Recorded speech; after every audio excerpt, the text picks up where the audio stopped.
வணக்கம். இந்த இனிய காலை பொழுதில் எல்லாருக்கும் சாந்தியும் சமாதானமும் உண்டாக எல்லாம் வல்ல இறைவனை பிரார்த்தித்துக் கொண்டு இன்றைய நாள் 18/1/2026 இன்றைய நாள் புதுக்குடியிருப்பு நகர் பகுதியிலே முதலாக அதாவது குயின் பார்க் என்று சொல்லப்படுகின்ற குயின் பூங்கா என்று சொல்லப்படுகின்ற ஒரு கட்டமைப்பானது கடந்த வருடம் இங்கு ஆரம்பிக்கப்பட்டது.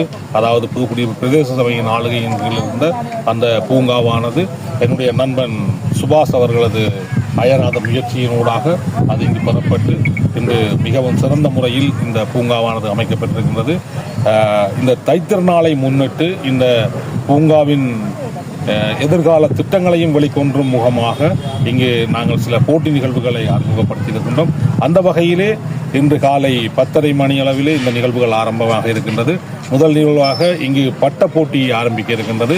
இந்த பட்ட போட்டியிலே பல கட்டுகின்ற வல்லுநர்கள் பங்கு பெற்றுகிறார்கள். அதே போன்று யாழ்ப்பாணத்திலே கடந்த பட்ட போட்டியிலே பங்கு பெற்றிய பட்டங்கள் இங்கு பங்கு பெற்று இருக்கின்றன.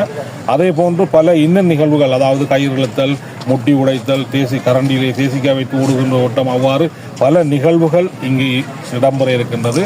அத்தோடு சேர்த்து ஒரு உணவு திருவிழா ஒன்று இங்கு ஒழுங்கமைக்கப்பட்டிருக்கின்றது. அதாவது பல வகையான உணவுகள் யாழ்ப்பாணம், கிளிநொச்சி, மன்னார், முல்லைத்தீவு இவ்வாறு இடங்களிலிருந்து மிகவும் அதாவது தேர்ச்சி பெற்றவர்கள் ஊடாக இங்கு பல உணவுகள், வித்தியாசமான உணவுகள் இங்கு கொண்டு வரப்பட்டிருக்கின்றது.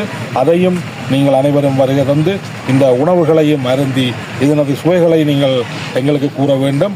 அதே போன்று இங்கு உள்ளூர் உற்பத்திகள், அதாவது எமது உள்ளூரிலே உற்பத்தி செய்து சுயமாக முன்னேற நினைக்கின்ற அத்தனை உறவுகளுக்கும் இங்கு சந்தர்ப்பம் வழங்கி இருக்கின்றோம். இந்த முறை இந்த நிகழ்வானது நாங்கள் முதல் முறையாக ஏற்பாடு செய்திருக்கின்றபடியால் சிறு குறைகள் இருக்கலாம். ஆனால் எதிர்வரும் காலங்களில் இந்த நிகழ்வு மிகவும் ஒரு பிரமாண்டமான முறையிலே அமையும் என்பதில் எந்தவித மாற்றமும் இல்லை. எனவே அன்பு உள்ளங்களே அனைவரும் இந்த நிகழ்வில் வருகை தந்து எங்களோடு கைகோர்த்து இந்த நிகழ்வை சிறப்பிக்குமாறு தங்களை அன்பாக வேண்டியிருக்கின்றோம். மிக மிக நன்றி அனைத்து உள்ளங்களுக்கு.